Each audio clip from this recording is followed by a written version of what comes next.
everyone, welcome to yet another story from Concurate. And today we are going to talk about how to rank on first page of Google. Now, to some it may seem really complex, and for them we have tried to make it really simple. Okay, so we are going to learn this through an analogy of a librarian. Okay, in our analogy, librarian is Google. Books are all the websites that are there on Google, and the person who is searching on Google is your target audience, your probable customer. Okay. Now what happens when your potential customer is searching for something, or so to say, somebody is looking for a particular book in librarian. Let's say he wants something on SaaS growth hacks. The person goes to librarian and asks, do you have a book on SaaS growth hacks? Similar to a person typing in Google query about SaaS growth hacks, looking for a website instead of a book. So how does the librarian look for that particular book, or the algorithm in the library search software are designed to get you the right book? First, it will check if the keyword that you're looking for, let's say SaaS growth hacks, appears in the title of the book. If it's in the title of the book, does it also appear in the chapters in the book, that is inside what content is there? How many times it is mentioned? Has somebody recommended that book, that it is worth reading for solving a particular problem? Is it credible? Think of credibility in terms of rating of the book. Okay.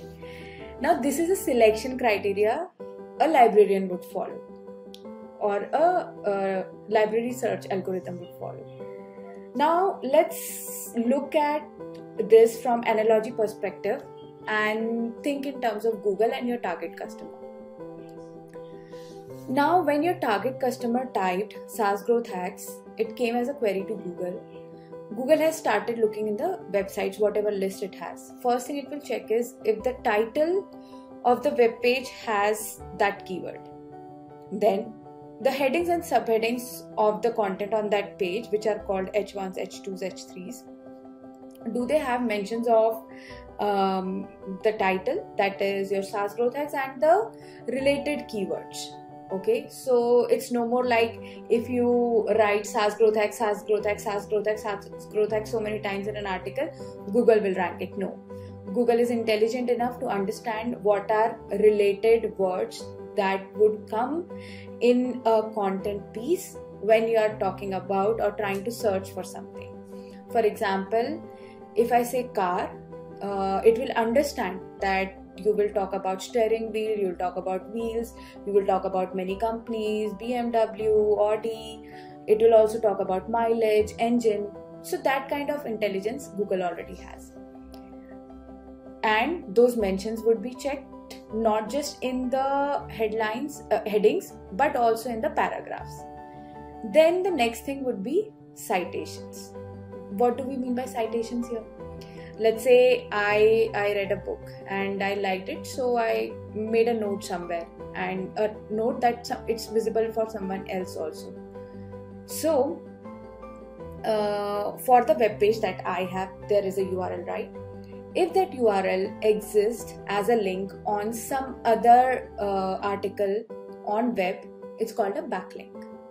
So if your page has backlink, now there are two kind of backlinks. One is do follow, one is no follow. So one is, okay, I've given you the backlink, but I don't really want to send people or show it as a recommendation. So it's like a hidden kind of thing. Okay. But when I say do follow, I'm happy to recommend that it is a good web page and you must go there.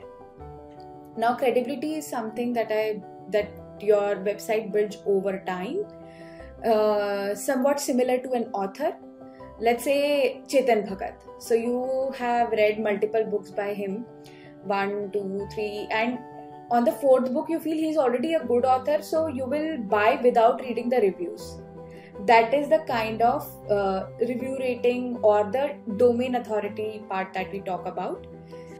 Now that you know what Google looks for when bringing the website results on the first page, because normally people don't go beyond 10, they rarely do it until unless they do not find something of their interest on the first page. So now that we have understood what is happening on the other side of table, we should be able to sort out our site. How? Understand the pain points of your user, because that is something they will search on internet. Come up with a solution which is a valuable content, which has your title, headings, subheadings, mentions, relevancy, etc. so that Google understands that what you have written is relevant, and gradually try to get web links or backlinks for your content and establish yourselves as authoritative in front of Google's eyes. Gradually you will be able to get your content ranked better on Google. What is the additional takeaway here? The additional takeaway here is, if you learn something through an analogy, or if you explain something through an analogy, it's easier to learn. It quickly sets in your brain. So as content creators, many a times we take help of tools which is analogy to make content easier to understand. Hope you're liking the stories and the business education content that we share on Concurate. Do follow us and stay tuned for the next story. Bye-bye.